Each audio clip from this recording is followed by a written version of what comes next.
नमस्कार मित्रांनो, आज आपण बघणार आहोत प्रजासत्ताक दिन निमित्त सूत्रसंचलन एक आदर्श नमुना बघत आहोत। चला तर मग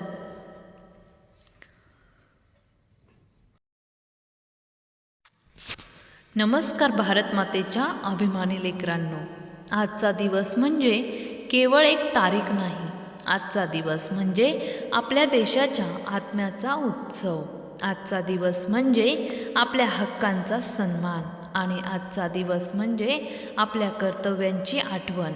26 जानेवारी तो दिवस जेव्हा भारताने स्वतःला एक स्वतंत्र राष्ट्र म्हणून नव्हे तर एक लोकशाही प्रजासत्ताक म्हणून ओळख मिळवून दिली। या ऐतिहासिक आणि गौरवशाली दिवशी आयोजित या विशेष कार्यक्रमात आपण सर्व मान्यवरांचे, शिक्षकवृंदांचे, पालकांचे आणि माझ्या प्रिय मित्रमैत्रिणींनो, आपणा सर्वांचे मनापासून स्वागत। चला तर मग देशभक्तीच्या या पवित्र वातावरणात आपल्या कार्यक्रमाची सुरुवात करूया।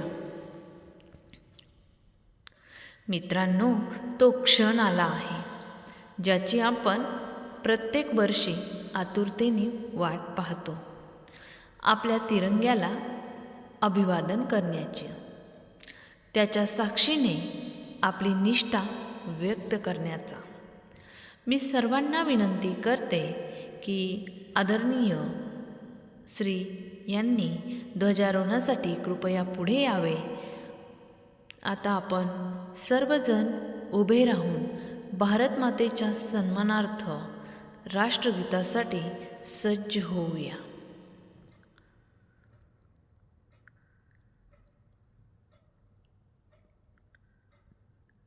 मित्रांनो, प्रत्येक कार्यक्रमाला दिशा देणारे, प्रेरणा देणारे आणि मार्गदर्शन करणारे व्यक्तिमत्व म्हणजे आपले मान्यवर।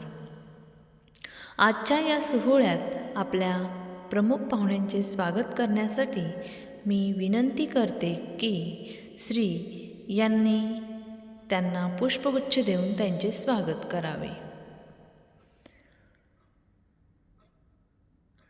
शब्द जेव्हा अनुभवातून येतात तेव्हा ते आपल्याला बदलायला भाग पाडतात।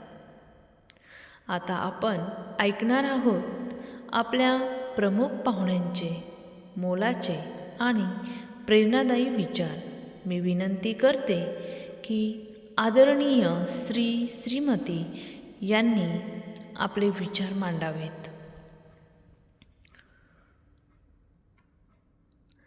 भारत म्हणजे फक्त भौगोलिक सीमा नाहीत, भारत म्हणजे संस्कृती, भारत म्हणजे कला आणि भारत म्हणजे भावना।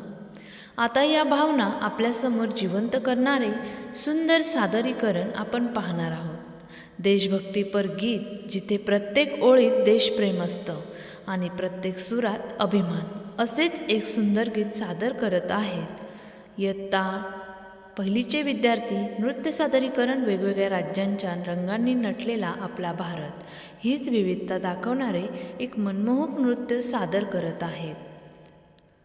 भाषण आता ज्यांच्या बलिदानामुळे आपण आज मोकळा श्वास घेतो अशा वीरांना शब्दांतून आदरांजली।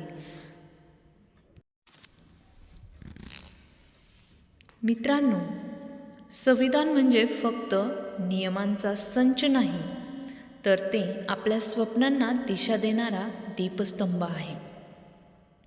चला मग आजच्या दिवशी आपण सगळे मिळून एक छोटा पण ठाम संकल्प करूया। मित्रांनो, आजचा हा कार्यक्रम आपल्या मनात देशासाठी काहीतरी करण्याची नवी उमेद जागवून गेला। हा सोहळा यशस्वी करण्यासाठी प्रत्यक्ष अप्रत्यक्ष मदत करणाऱ्या सर्वांचे मनपूर्वक आभार मानते। लक्षात ठेवा, देशभक्ती ही फक्त बोलण्यात नसते तर ती कृतीत दिसली पाहिजे। जय हिंद, जय महाराष्ट्र, वंदे मातरम।